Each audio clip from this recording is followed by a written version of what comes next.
नमस्कार, आप देख रहे हैं मनी सेंट्रल और मैं हूं आपके साथ विशाल शर्मा। ईपीएफओ से जुड़े लाखों लोगों के लिए जो है एक बड़ी राहत की खबर आई है।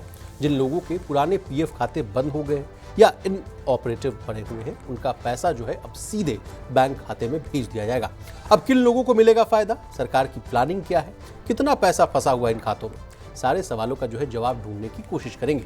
पूरी चर्चा में शामिल होने के लिए हमारे साथ मौजूद है प्रवीण शर्मा सर। आपका मनी सेंटर में बहुत स्वागत है। धन्यवाद विशाल। आज के शो में सबसे पहले बात करेंगे ईपीएफओ में आने वाले बदलाव की। इसके बाद चर्चा करेंगे सोने की बढ़ती कीमतों से बैंकों को होने वाले मुनाफे की, और अंतिम में चर्चा करेंगे एयरटेल की बड़ी चाल।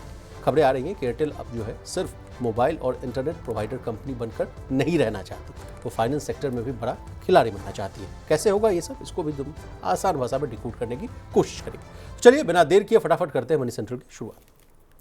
देश के लाखों नौकरी पेशा लोगों के लिए जो है श्रम मंत्रालय की तरफ से एक बहुत ही जो है राहत भरी खबर आई। अक्सर लोग जो है नौकरी बदलने के बाद अपने पुराने पीएफ खातों को भूल जाते हैं या उनमें पड़े जो है थोड़े बहुत जो पैसे हैं उसको निकालने की झंझट से बचते हैं। लेकिन अब सरकार ने खुद आगे बढ़कर इन पैसों को जो है लौटाने का जिम्मा उठाया है। ईपीएफओ अब सभी जो है इन ऑपरेटिव जो है यानी बंद पड़े खातों का पैसा वापस करने जा रहा है, जिनमें बैलेंस जो है 1,000 रुपये या उससे कम है। प्रवीण सर, इस शानदार फैसले के बाद जो है करीब मुझे लगता है कि 7 लाख से ज़्यादा जो है खाता धारक है, उनके चेहरे पर जो है खुशी आने वाली है। और सबसे बड़ी बात जी नहीं, पहले चरण में विशाल, पहले चरण में जो पायलट प्रोजेक्ट सरकार लॉन्च करने वाली है या ईपीएफओ लॉन्च करने वाला है, उसमें ही 7 लाख से ज़्यादा जो ईपीएफओ के खाता धारक हैं इनको फ़ायदा होगा। असल में जो ओवरऑल फ़ायदा होगा वो 31 लाख से ज़्यादा जो सब्सक्राइबर्स हैं, तकरीबन 32 लाख सब्सक्राइबर्स हैं, उनको फ़ायदा होगा। और अमाउंट भी अगर आप देखेंगे तो लंबा चौड़ा अमाउंट विशाल इसमें है। तकरीबन 11,000 करोड़ रुपए की रकम जी यहाँ पे ऐसी है जो अनक्लेम्ड पड़ी हुई है या इनऑपरेटिव अकाउंट्स हैं, कुछ भी आप उसको नाम दे दीजिए। ओवरऑल अगर आप बात हम समझने की कोशिश करें तो आम लोगों के, आम सब्सक्राइबर्स का पैसा है, जिन लोगों ने नौकरी की, जो लोग पीएफ के मेंबर्स थे, और चाहे छोटी रकम हो या बड़ी रकम हो, लेकिन उनकी रकम इन खातों में पड़ी हुई है। वो रकम अब इनके खातों में 11,000 करोड़ रुपए वापस मिलने का तो मतलब प्रवीण सर, कहा जा रहा है कि जो दफ्तर का है जो चक्कर वो नहीं काटना पड़ेगा, ऑफिस नहीं जाना पड़ेगा, सारा काम जो है ऑटोमेटिक तरीके से जो हो जाएगा, ये भी बात आ रही है। बिल्कुल हो ये रहा था। इसमें तकरीबन 7-7.5 लाख जो अकाउंट्स हैं वो ऐसे हैं जिनमें 1,000 रुपये या उससे कम की रकम जमा थी विशाल। और ये अगर आप टोटल रकम को अगर आप देखेंगे तो तकरीबन 30 करोड़ रुपए की रकम है। छोटे स्मॉल वैल्यू की जो रकम है ये। अब चक्कर ये था कि जो प्रक्रिया है पीएफ से पैसा निकालने की, आप जानते होंगे अभी तक के हाल ये थे कि आप क्लेम के फॉर्म भरिए, पेपर वर्क कीजिए, उसके बाद जमा कीजिए, उसके बाद तमाम तरह के उसमें वजह बताइए कि साहब ये कारण है, इस वजह से मैं निकालना चाहता हूं। और कई बार ऐसा होता था कि उसके बावजूद वो रिजेक्ट हो जाता था। अब सरकार इस पूरी प्रोसेस को ख़त्म कर रही है। इसमें रीज़न आपको, इसमें पेपर वर्क आपका, ये पूरा जो तामझाम था, झमेला था, इसको ख़त्म कर दिया। अब जिनके छोटे वैल्यू के अमाउंट हैं वो सीधे सीधे इनके खातों में ट्रांसफर हो जाएंगे। चलिए सर, कुछ डेटा है वो मैं पढ़ दूं, कितना पैसा फंसा हुआ है। देखिए, कुल 31.86 लाख जो है वो जो है इन ऑपरेटिव जो है खाता है, और इसमें करीब 10,903 करोड़ जमा है। इनमें से लगभग 6 लाख खातों में जो है, जैसा कि प्रवीण सर कह रहे थे कि 1,000 या उससे भी थोड़ा कम की अगर जो रकम वो पड़ी हुई है, जो कुल मिलाकर जो पूरा कॉर्पस जो है वो सर ने बताया कि 30.52 करोड़ बनती है। कई ऐसे खाते हैं बॉस जिसमें जो है 3 साल से लेकर 20 साल तक कोई भी ट्रांजैक्शन नहीं हुआ है। जिस तरह से सर लगातार हम लोग मनी सेंटर में कई कहानियां कर चुके हैं, जैसे बैंकों में भी कहा गया कि अनक्लेम्ड पैसा जो 52,000 करोड़ के आसपास का था, 72,000 करोड़ रुपए से ज्यादा, 72,454 करोड़ रुपए की रकम बिल्कुल हाल की बात है। और हमने मनी सेंटर में भी इसको डिस्कस किया था। इस रकम को आरबीआई के जो कस्टमर एजुकेशन और उसमें जो अवेयरनेस वाले फंड में डाल दिया गया, 72,000 करोड़ रुपए की रकम जी। और सरकार का तर्क ये है कि साहब हम ढूंढ ही नहीं पा रहे। लेकिन अब ईपीएफओ जो काम कर रहा है यहाँ पे, तो आप उनको डिटेक्ट कर रहे हैं ना, इन जो सब्सक्राइबर्स हैं इनको आप डिटेक्ट कर रहे हैं। कहा यह जा रहा है कि ऐसे ये सब्सक्राइबर्स हैं जिनके आधार नंबर्स के साथ इनके बैंक अकाउंट सीडेड हैं, यानी बैंक अकाउंट के साथ आपका आधार नंबर लिंक है। इसका मतलब सीधा ये है कि आपकी केवाईसी है। तो क्या वो खाते जिनमें 72,000 करोड़ रुपए जमा था आम लोगों का, क्या वो केवाईसी के अकाउंट नहीं थे? क्या उनको ढूंढा जाना इतना मुश्किल था? जिस तरह से अगर आपने ईपीएफओ के ये जो खोए हुए मेंबर्स हैं या इनऑपरेटिव खाते जिन मेंबर्स के हैं उनको आपने ढूंढा और उसमें पायलट प्रोजेक्ट के जरिए अब आप पैसा जमा कराना चाह रहे हैं। 30 करोड़ रुपए लौटाने में आपको दिक्कत नहीं हुई, अब 72,000 करोड़ लौटाने में आपको... फिर बाद में आप 11,000 करोड़ रुपए लौटा रहे हैं, लेकिन 72,000 करोड़ रुपए का ढूंढने वाला कोई नहीं। सरकार कहती कि आप क्लेम कीजिए, यानी जो कस्टमर है वो क्लेम करे, वो जाके सरकार को बताए कि साहब ये मेरा पैसा है, आप इसको मुझे वापस कर दीजिए। जी जी, चलिए सर, अब दूसरी कहानी ये है कि ईपीएफओ को लेकर जो कहा जा रहा है कि बड़े बदलाव किए जा रहे हैं। कहा जा रहा है कि सभी स्कीम का जो पैसा है वो एक जगह इकट्ठा किया जा सकता है, हर महीने नहीं साल में जो है एक बार जो है ईटीएफ वाला मामला जुड़ता हुआ दिख रहा है कि साल में एक बार निवेश करने की बात है। तो सर जो बड़े बदलाव होने वाले हैं उनको भी आप समझाइए प्लीज़। नहीं, ईपीएफओ का ये जो एक कदम ये आ रहा है बड़ा फैसला कि एक सिंगल पूल बनेगा जिसके जरिए ईटीएफ में पैसा लगाया जाएगा। अलग अलग जो 5 स्कीमें हैं, ईपीएस हो गया, ईपीएफ हो गया, इन सब का पैसा अभी अलग अलग तरह से ईटीएफ में डाला जाता है। ठीक है। अब माना ये जा रहा है या कहा ये जा रहा है, जो फैसला हुआ है कि ये सारा पैसा एक इंटीग्रेटेड पूल में डाला जाएगा और वहाँ से एक साथ ईटीएफ में जो इन्वेस्टमेंट है वो एक साथ किया जाएगा। तो ये इस लिहाज से बेहतर फैसला है कि आपका अलग अलग जो ऑपरेशनल जो इश्यूज हैं जी, उससे विशाल यहाँ पे निपटने में मदद मिलेगी। सर ये भी बात है कि अब तक ईपीएफओ जो है हर महीने जो है ईटीएफ में पैसा लगाता था। कहा जा रहा है कि नई योजना के तहत जो है साल में जो है एक बार जो है निवेश किया जाएगा। ये मामला क्या है सर, इसको भी समझाना है। देखिए, ये सीधी सी बात है कि हर महीने अभी ईटीएफ के जरिए पैसा लगाने की व्यवस्था है यहाँ पे ईटीएफ में, और अब ये कहा जा रहा है कि जो फैसला हुआ उसके हिसाब से साल में एक बार लगाया जाएगा। और इसके पीछे भी तर्क यही दिया गया है कि साहब आपको मार्केट के अप एंड डाउन इस सबसे बचने में मदद मिलेगी और बाकी। लेकिन ये फैसला थोड़ा सा समझ में विशाल कम आता है। ओके। उसकी वजह ये है, और हम जब इन्वेस्टमेंट करते हैं तब बार बार ये कहा जाता है कि साहब एक साथ किसी भी एक वक्त पे, इसमें ये कहा गया कि मार्केट की टाइमिंग जैसी मसलों एग्जैक्टली कागजी और जो है रेगुलेटरी प्रक्रिया आसान होगी, ऑपरेशनल झंझट जो है वो कम होगा, और जो आप बात बता रहे हैं कि मार्केट टाइमिंग का जोखिम जो है, रिस्क जो है वो घट सकता है। नहीं, लेकिन अब आप ये समझिए कि जब हम पैसा लगाते हैं तो अक्सर ये कहा जाता है, जितने जानकार हैं, कि साहब एक मुश्त लगाने की बजाय, हो सकता है मार्केट ऊपर हो तब आपने एक मुश्त अपना पैसा लगा दिया, अब मार्केट गिर गया, अब आप उसको एवरेज नहीं कर सकते। इसीलिए एसआईपी रूट का कहा जाता है कि साहब साल में एक बार के बजाय आप एसआईपी के जरिए हर महीने पैसा डालिए, थोड़ा पैसा डालिए। हाँ, मार्केट ऊपर नीचे हो तो आपकी वैल्यू एवरेज होती जाए। यहाँ ये कदम इसका उल्टा दिखाई देता है।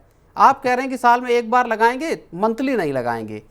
आइडियली यही होना चाहिए कि मंथली आप पैसा लगाइए ताकि एवरेजिंग आपके पैसे की होती रहे। अल्टीमेटली पैसा आम जो है वो मेंबर्स का ही है। चलिए सर, इसके अलावा सर बात आ रही है कि नया एसओपी जो है या स्टैंडर्ड ऑपरेटिंग जो प्रोसीजर है वो बनाने की बात कही जा रही है। इसका मकसद कहा जा रहा है कि जो है निवेश की प्रक्रिया है उसको जो है एक समान बनाने की बात कही जा रही है।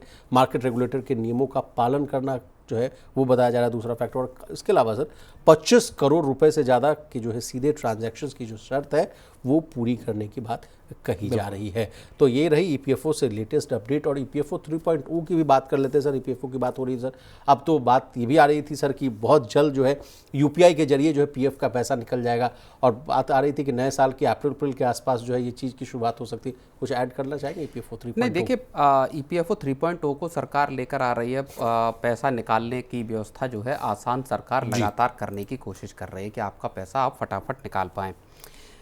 एक जो महत्वपूर्ण चीज़ है वो ये है कि ईटीएफ के जरिए ही जो पीएफ का पैसा है वो दरअसल इसमें आपका लग पाता है शेयरों में, इक्विटी में। ईटीएफ के जरिए ही मेनली पैसा लगता है। इन्वेस्टर्स के लिए फ़ायदा ये होता है कि चूँकि ईटीएफ मेजरली इंडेक्स से रिलेटेड होते हैं, इसलिए आपको एक तो डाइवर्सिफाई करने में मदद मिलती है और आपके रिटर्न जो है वो ज़्यादा स्टेबल होते हैं सीधे स्टॉक्स में लगने को। यहाँ एक बड़ा बदलाव जो कंसीडरेशन में है या जो विचार विमर्श के स्तर पर है वो ये है, अभी 15% के आसपास पीएफ का पैसा जो है वो आपका ईटीएफ के जरिए स्टॉक्स में लगता है। बाकी का रिमेनिंग पूरा पैसा जो है वो जाता है आपके डेट इंस्ट्रूमेंट्स में, गवर्नमेंट सिक्योरिटीज़ हो गए, बॉन्ड हो गए, एफडीज हो गई, इस तरह की चीज़ों में।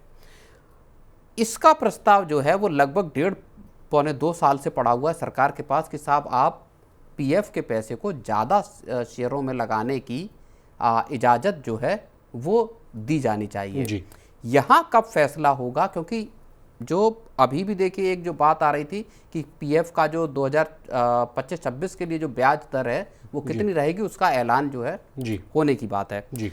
और माना ये जा रहा है कि 8.25% से कम का हो सकता है। 8.25 अभी है, 8.2 की बात कही जा रही।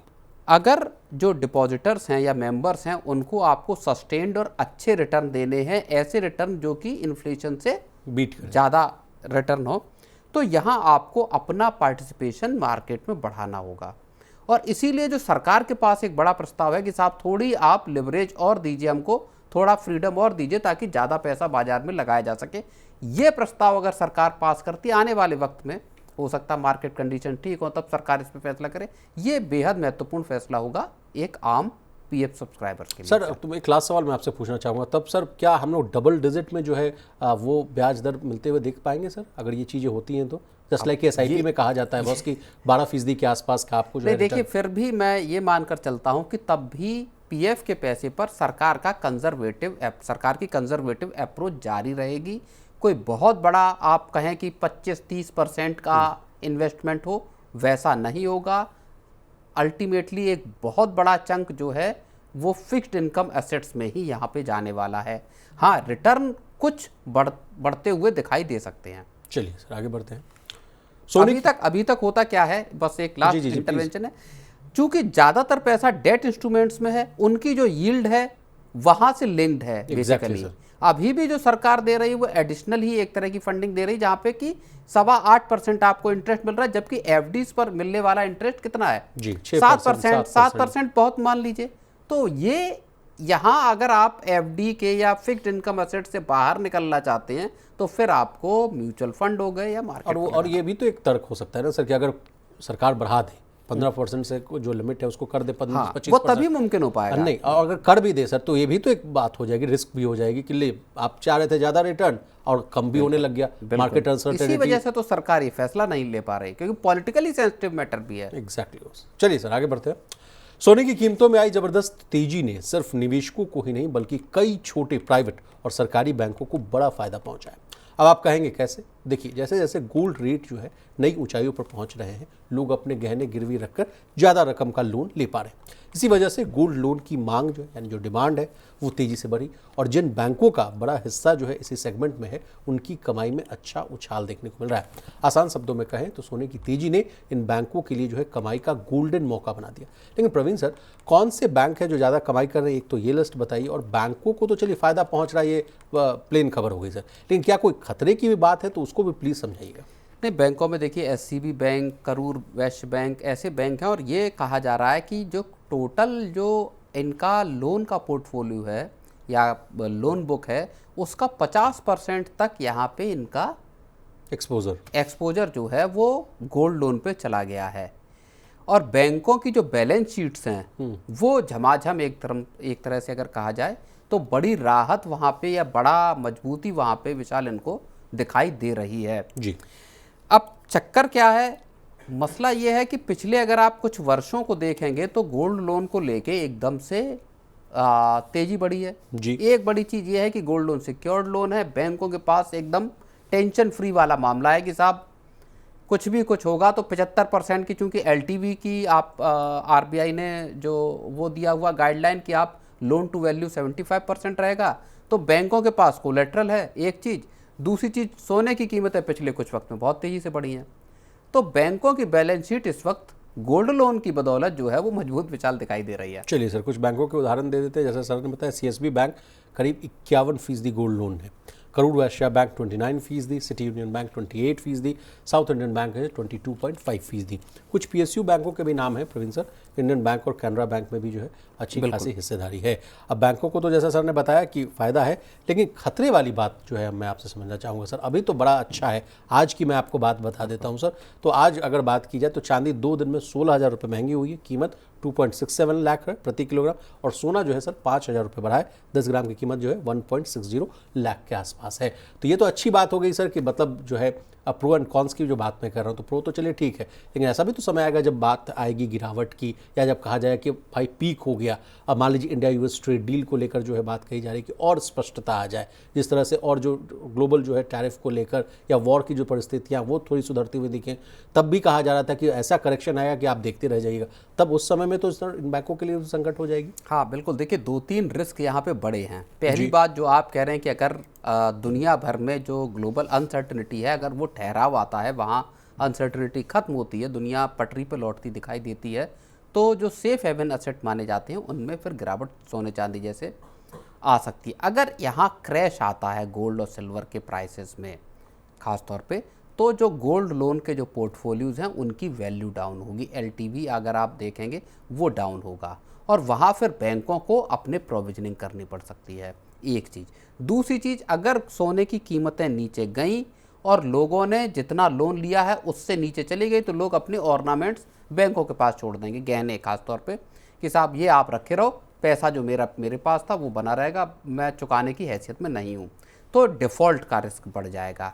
तीसरी बड़ी चीज़, जैसा बैंकों में दिखाई दे रहा है कि 51% तक अगर आपका टोटल क्रेडिट पोर्टफोलियो का गोल्ड लोन में जा रहा है, इसका मतलब ये है कि एक कंसंट्रेशन का रिस्क यहाँ पे पैदा हो जाता है बैंकों के लिए, कि आपका ज़्यादातर जो क्रेडिट है वो एक जो क्लास है वहाँ पे कंसंट्रेटेड है। तो ये कुछ बड़े खतरे विशाल यहाँ पे बैंकों के सामने मौजूद हैं। 2-3 सवाल है मेरे। एक सवाल तो मैं आपसे ये पूछना चाह रहा हूँ कि जो देश की आम जनता है सर, इतना बढ़ चढ़कर सर और कोई लोन न लेकर गोल्ड लोन क्यों ले रही है? क्या इसमें भी कोई खतरे वाली बात है या नहीं है?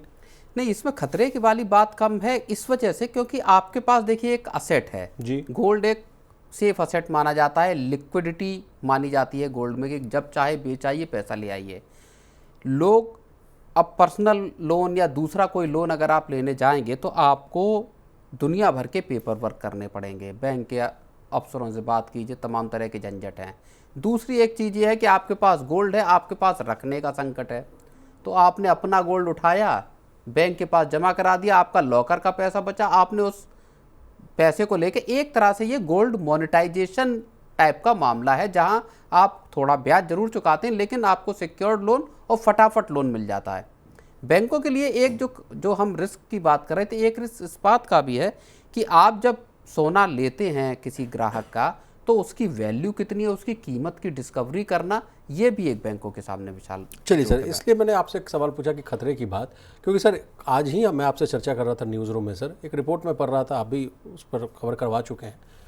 30,000 रुपये की सैलरी और 40 लाख का लोन, ये कहा जा रहा है कि जेनजीज का जो है लोन लेने का जो पैटर्न है ये बड़ा एक चिंताजनक है सर। इसको भी इस कहानी के या जोड़कर देखा जा सकता है या कि नहीं? नहीं, बिल्कुल देखा जा सकता है विशाल। क्रेडिट के जरिए जैसे माँ का ले लिया गहना, बीवी का ले लिया गहना, या मान लीजिए दहेज वहेज में मिला तो उसको ले लिया, और है 30,000 40,000 कमाई और 40 लाख 50 लाख का लोन ले लिया। ये खतरा देखिए, बार बार इस खतरे को बताया जा रहा है कि जो नई पीढ़ी है, जो लोग हैं, जो नौकरी पेशा हैं, नए नए नौकरी में आए हैं, वो अपनी ज़रूरतें या लग्जरी को पूरा करने के लिए बड़े पैमाने पर क्रेडिट उठा रहे, चाहे क्रेडिट कार्ड के जरिए उठाएं, चाहे अनसिक्योर्ड लोन के जरिए उठाना हो। और यहाँ पे फिर एक बड़ा खतरा पैदा हो जाता है कि अगर ये डिफ़ॉल्ट हुए तो सिस्टम में कितना बड़ा एक परेशानी या प्रॉब्लम पैदा हो सकती है। अगर आप टोटल देश में क्रेडिट के उसको देखेंगे, अगर आप देश का पूरा रिटेल लोन पोर्टफोलियो की अगर आप बात करेंगे विशाल जी, तो वो 162 लाख करोड़ रुपए के पार चला गया है इस साल, और इसमें अच्छा खासा उछाल नज़र आया है। इसी के हिस्से के तौर पर अगर आप गोल्ड लोन को देखेंगे तो नवंबर 2025 में इससे एक साल पहले के मुकाबले जो गोल्ड लोन है वो इसका 10% पे पहुंच गया, हिस्सेदारी बढ़ के।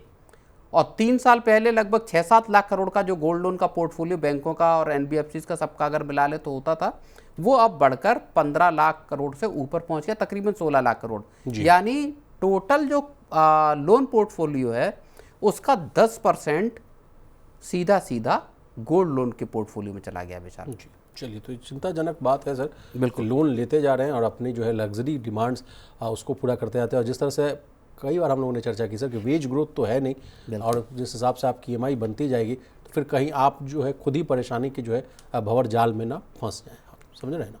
चलिए आगे बढ़ते हैं। अब भारतीय टेलीकॉम कंपनियां जो है सिर्फ कॉल और डेटा बेचने तक ही जो है अपने आप को सीमित नहीं रखना चाहती, भारत की बड़ी टेलीकॉम कंपनी भारती एयरटेल ने 20,000 करोड़ का बड़ा दांव खेल दिया।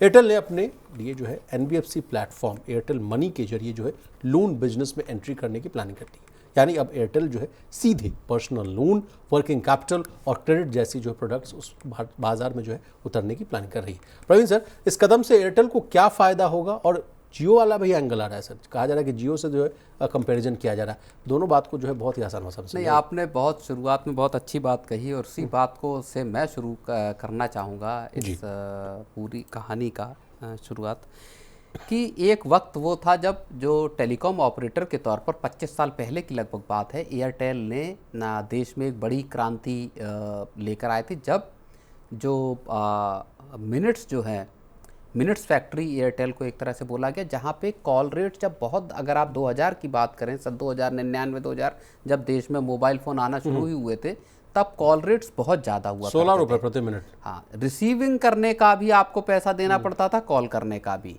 और तब एयरटेल की एंट्री हुई, एयरटेल ने इस पूरे माहौल को बदल दिया।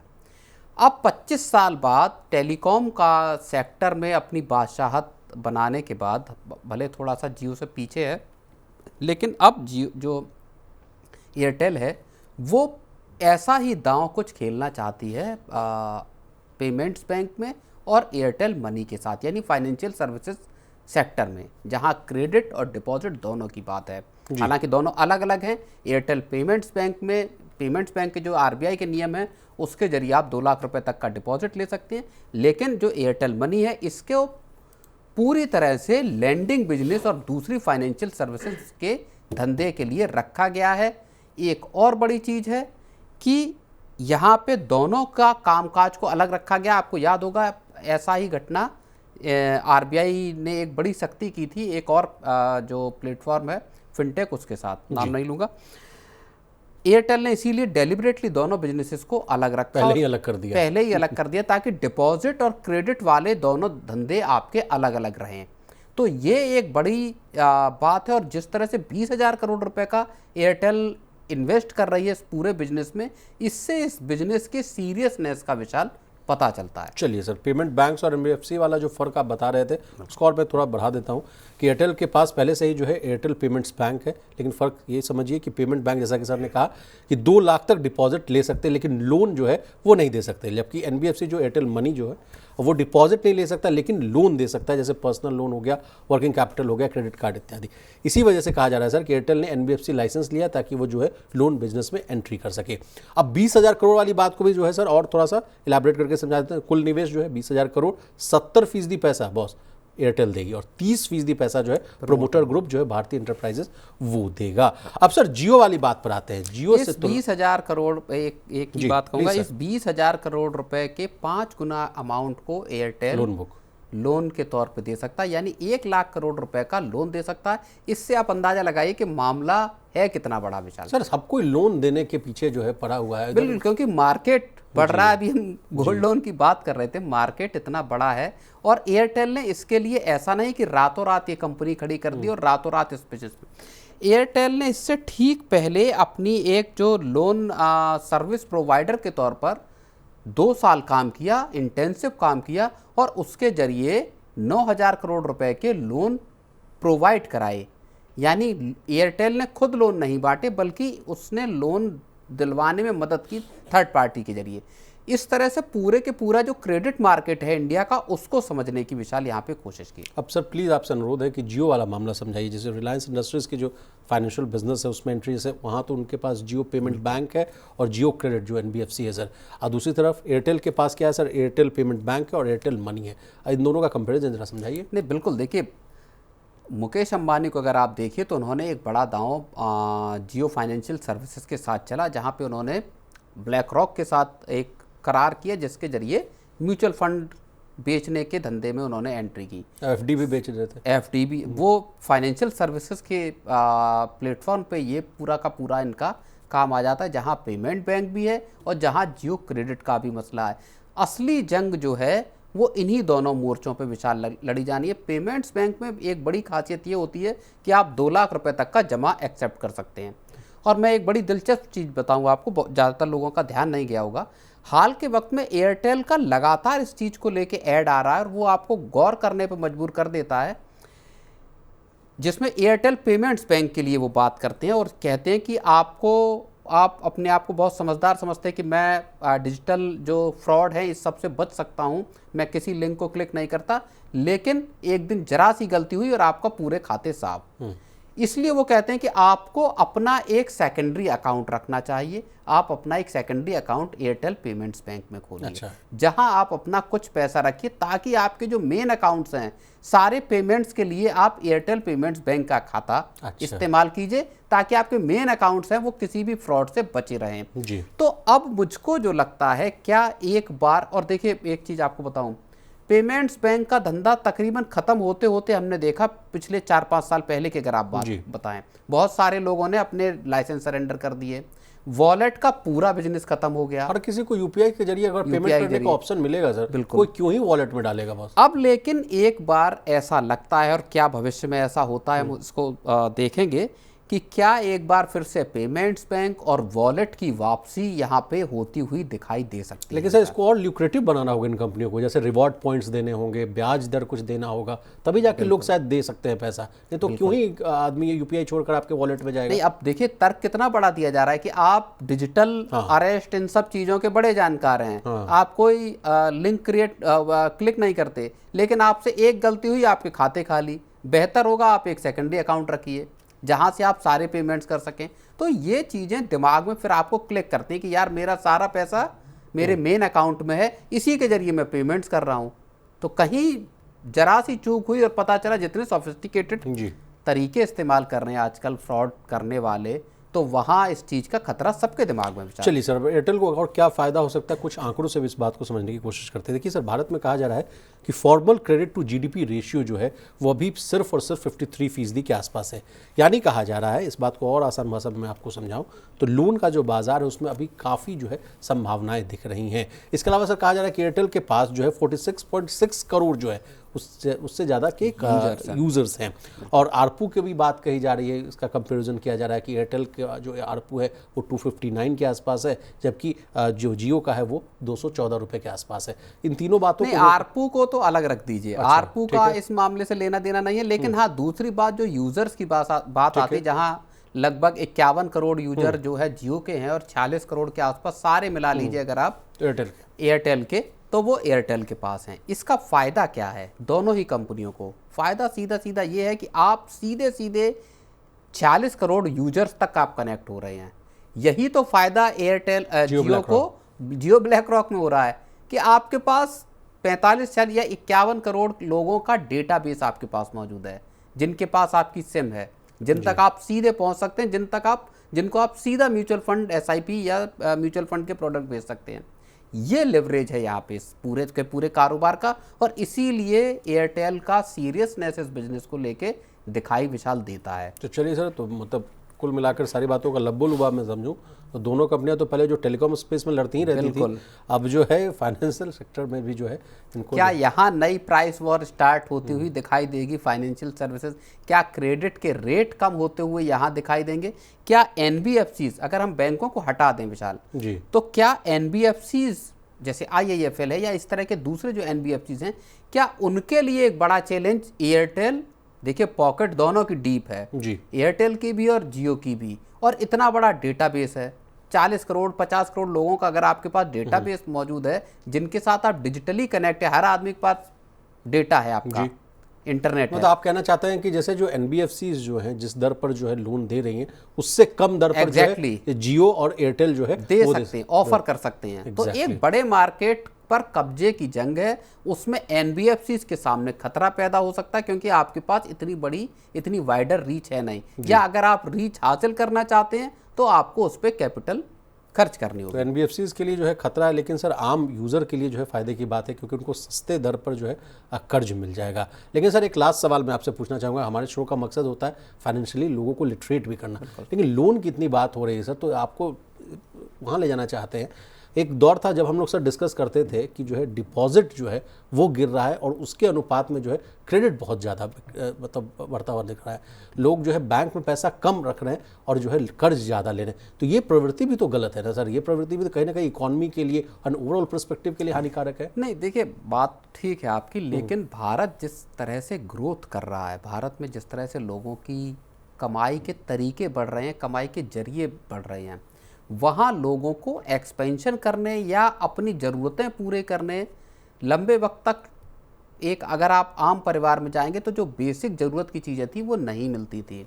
किसी के पास फ्रिज नहीं है, बहुत सारे परिवारों के पास एसी तो बहुत लग्जरी हो जाती थी, टीवी नहीं हुआ करते थे लंबे वक्त तक। आज भी अगर आप देखेंगे तो अगर हम नंबर निकालें तो करोड़ों में ये नंबर निकलेगा जिन लोगों के पास टीवी नहीं होगी। तो अब ये एस्पिरेशनल इंडिया है बेसिकली, जो चाहता है कि उसके पास कम से कम जो बेसिक और इसको लेके सर्वे भी सरकार के होते हैं, वॉशिंग मशीन कितने घरों के पास है, कितने घरों के पास मोटरसाइकिल है कि नहीं। तो वो एस्पिरेशनल इंडिया है जो चाहता है कि उसके पास कम से कम बेसिक नेसेसिटी की या परिवार चलाने की चीज़ें हों, और ये तबका फिर जाके कर्ज लेगा और इसी तबके पे पूरा फोकस है। चलिए सर, आपका बहुत शुक्रिया। आज के मनी सेंटर में बस इतना ही सर। आपने पूरी बात जो है बहुत ही आसान भाषा में विस्तार से समझाई सर।